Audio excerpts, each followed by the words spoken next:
Okay, in this video we're going to show you how value field settings or show values as can be used to change the way data is summarized in a pivot table. And this is very important and very useful. Okay, so the file we're going to look at is stationtemp.xlsx, and what we've got here is basically whether or not a family's bought station wagons and some demographic information. So the first family did not buy a station wagon, and the family size was small, let's say 2 kids or less, and they had a high salary. The second family did buy a station wagon. They had a large family, more than 2 kids, high salary. And if you look at how many rows we've got around 300 different families. So the question is, what determines who buys station wagons? Is it family size? Is it salary? Is it both? So what you'd like to have is a percentage breakdown for each classification of family size and salary. For instance, large family, high salary, large family, low salary, etc. What percentage of people bought a station wagon? And that's where value field settings comes in handy. So you'd like to have the row field look at, let's say, a large and small family, and for each of those is the salary high or low, and then see what percentage of the people in each group bought a wagon. So that's what we'll do with value field settings. So we'll go insert, pivot table with our cursor in the data. Okay, so we've got the field list, and I want, let's say, family size, large or small, salary, high or low.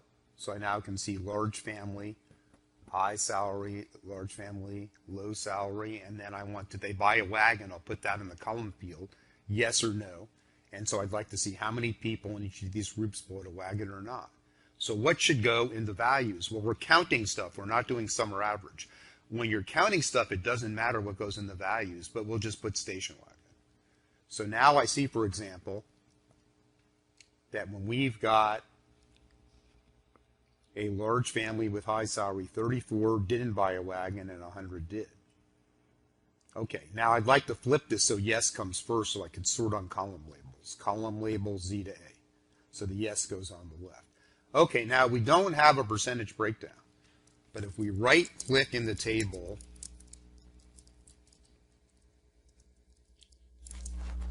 and click on value field settings, we can also do this with show values as you'll see in a minute, we can get a percentage breakdown. Okay, so we go in here, we right-click,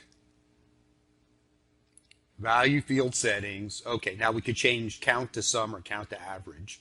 Okay, that's nice to know. Okay, but we'll do show values as, no calculation is the default, and we say percentage of row. And that's the one we need.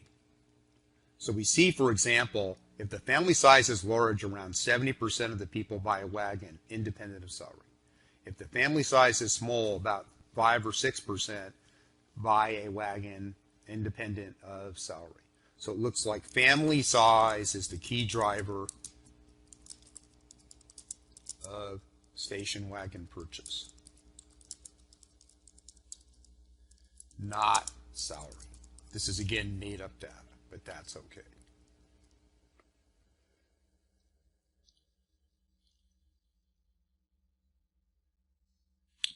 Okay. Make this a little bigger. All right, now we could also use, and it's a little quicker, show values as to change the way stuff is summarized.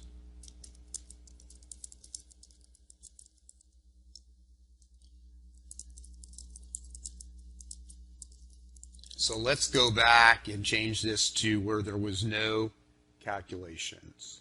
Right-click, value field settings, show values as, let's go no calculation. Okay, so that's how we had it before. So now if I right-click in here and I do show values as, this is much quicker. Okay, and I can do show values as percentage of row and obtain exactly the same results. Now, I don't care how you do it. I like value field settings because I can also change the way the data is summarized, like, for instance, from count to sum or sum to average. But I mean, if you want to do show values as, that's absolutely fine. Okay, and we'll see much more on value field settings and show values as in our later videos. For instance, we might want to summarize our data as a percentage of column. We might want to summarize our sales during the current month compared to the same month last year. And you'll learn how to do that in subsequent videos. Okay, so thanks for watching, and there's a free course, a free 21-day course from Dr. Winston, and all of these videos are coming from one of 3 books. So first, this one, which you can see here at the top of the screen, Microsoft's book, which has 355 reviews, and then it's, let's see, 4.6 stars. It's coming from this book as well, his marketing analytics book, which is down here, and you can sort of see 4.5, or his newest book, his analytics stories book, which is here. And with that one, you can see it's 4 point something, or maybe even 5. I don't think it's 5. Yeah, 4.8. And so, yeah, anyways, in the description, there's a free 21-day course from Dr. Winston, or you can go to excelwithwayne.com/free, and it'll be there. But again, thanks for watching, and if you have any questions, just please let us know. Thanks.